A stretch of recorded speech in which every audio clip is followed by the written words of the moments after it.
Hello and welcome back to the Rest of Saga YouTube channel, and this week we're looking at the Fairey Capstan Winch, which I rebuilt during the summer and have fitted to my 1976 Land Rover Series III.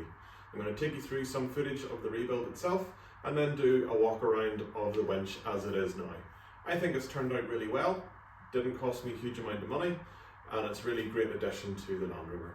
So watch on and I hope you enjoy it.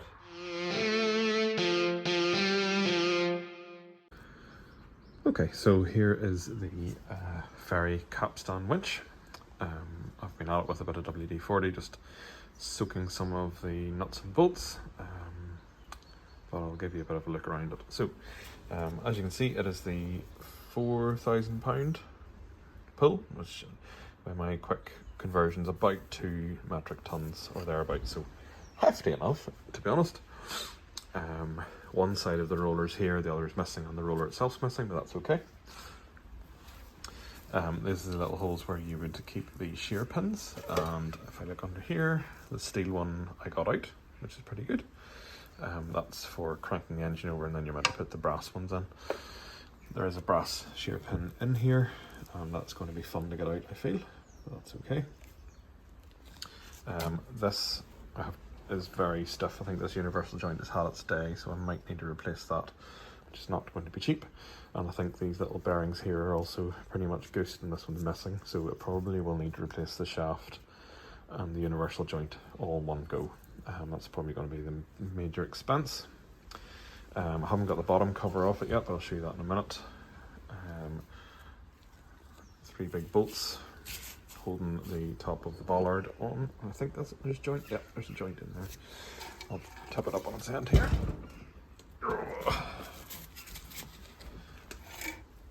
So bottom cover, oil drain plug.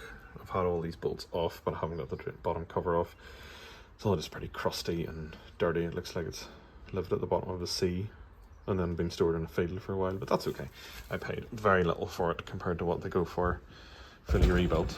So this is going to be a bit of a project, and I hope you'll like to follow along with me. I think there's a little lock plate in here that is meant to lock off this handle, so that'll need to find one of those. I know there's a couple of individuals on the internet, eBay, etc., that sell parts for these or fully rebuilt ones, so hopefully I can get some of the appropriate parts off them and get it fitted to the Series 3, which will be quite exciting because it's a long time since I've really put anything new on it. The overdrive is out and feeling a bit sorry for itself, but that'll get rebuilt as well. And then we'll have the hubs, the winch and the overdrive, all 3 Fairey products, the 3 common ones anyway, all fitted up to it. So that's pretty exciting. So let's get some bits and pieces off this and see how we get on. So after a lot of fighting and really fighting, I got the bottom cover off, and it turns out it was held in with these little pins. There's one over here which I think still remains on the cover. That's okay. So that stopped me being able to get it off, but a few taps of the trusty sort of hide hammer. It was pretty good. It doesn't bend the metal. Just persuaded it to get off. The gasket's still on here. Really looking nice and clean in here, which I'm delighted about. Obviously crusty here, but these appear to be the contact areas with the main bronze gear as such, so I think that's great news. Hopefully we'll be able to get this, persuade this circlip to come off and get the rest of it off and away, which is great. Very pleased with this. So let's see if I can get that circlip off and then get this off. And I'm still fighting with this. It's just gonna have to get cut, but I'm waiting to hear back if they're still making these before I cut it. Not that it's salvageable even if it isn't, but hopefully get a new one instead of a... Alright, this is the winch itself then. Got the Land Rover outside for a wee bit of better light. So, as I was saying, Fairey winch, capstan, fully restored myself. As I'm going through this, I'll put up some videos as to how this always was when I collected it. I bought this off someone in the Series 1 club. I saw it advertised through their page, and I live in Northern Ireland, so I drove across the border and collected it sort of halfway to Dublin off a very helpful Land Rover owner. This particular model is the 4,000 pound, so it's a later Fairey winch.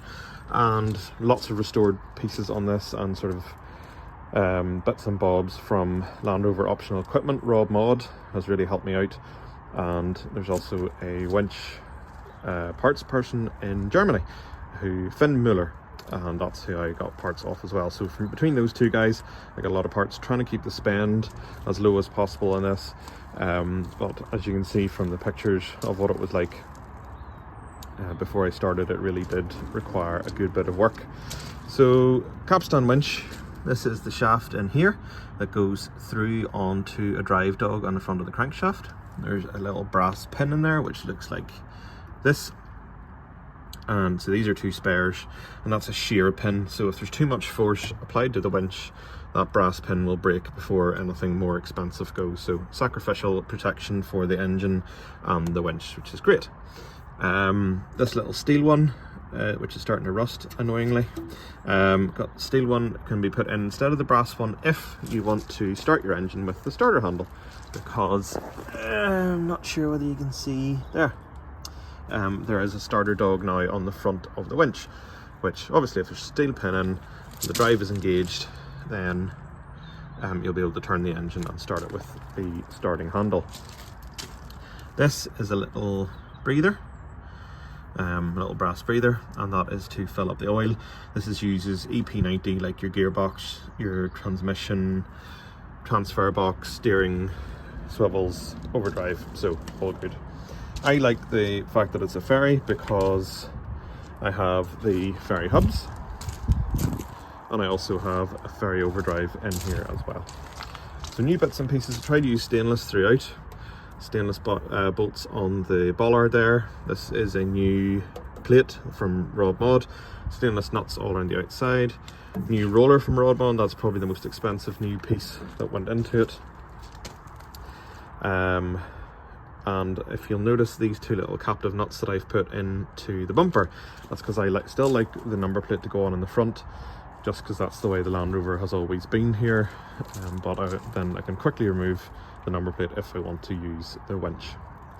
So let's go down underneath here now and show you the underside of it.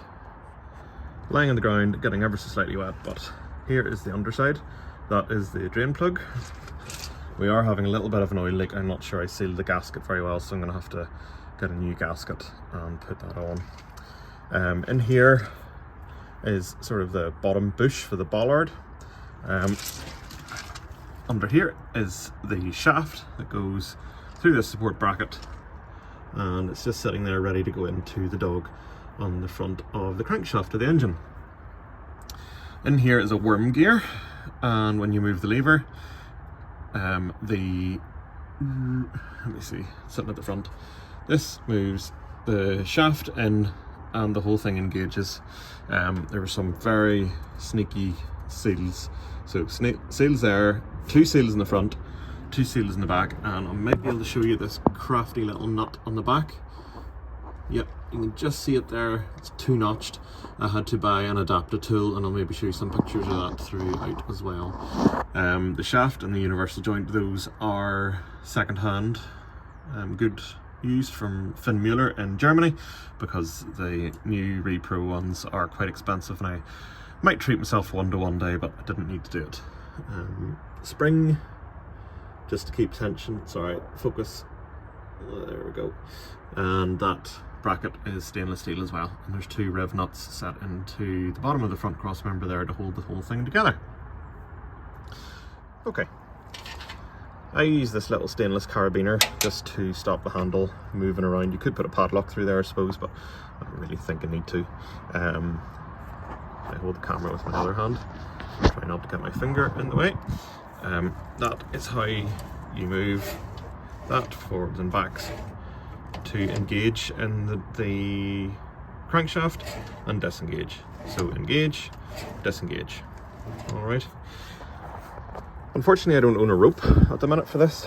You need a fairly specific diameter of a rope. I think it's between 18 and 20 millimeters, and it's real old school Hessian. Hessian's probably not hemp rope, that's probably the right word, that goes round the bollard, so to your object, and the bollard spins, I will do a separate video showing how the winch works once I have worked out how to work it, and we'll go from there. Other things I did was to cut the apron panel. Still a bit rough and needs a little bit of paint, but I'll get around to that. Just thought it would tidy in the whole front area. I would also like 2 D-rings sitting here and here, so that you can use a winch pulley back and forth. And if you use a pulley and understand physics, then you can double the capacity of the winch, but the pulley moves half the distance, therefore you need twice the distance of pull rope, if I've explained that correctly. I'm sure someone in the comments will put us all right. So yeah, hope you've enjoyed the pictures through this. I will start up the Land Rover now and show you the winch working. So I really hope you're able to hear me over the din of the diesel engine, but it obviously has to be running to show you the winch working. You see the shaft spinning around nicely in there? I'm sure if you put your finger anywhere near it, you would be 1 finger short. The winch is turning anti-clockwise, so if you wanted to, you could let an object out, or you can winch an object in. I'll probably be using it for pulling tree stumps out and generally having a wee bit of fun. I'm not going to be using it for any mad recovery. That is to disengage it and engage it.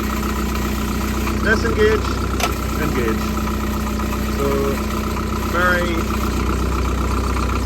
handy, and I'm really proud of what I've been able to do, and I'm sure you can agree there's some transformation there from the photograph. So I hope you enjoyed that look back through the Fairey winch rebuild. Slightly disjointed video, but we got there in the end. Really glad I fitted it. I got it for an absolute bargain, and with a couple of £100 worth of parts and a little bit of effort, I feel like I've really made a good addition to the Land Rover. Next thing is to buy a rope, and I'll be sure to make a video of me using it, maybe to pull out a tree stump or something like that. If you've enjoyed this video, give me the thumbs up. Hit the subscribe button there as well, and be sure to leave me a comment. I reply to all of my comments, and it'll be great to hear from you. See you soon, and you can catch me on Instagram and Facebook as well if you like. Cheerio!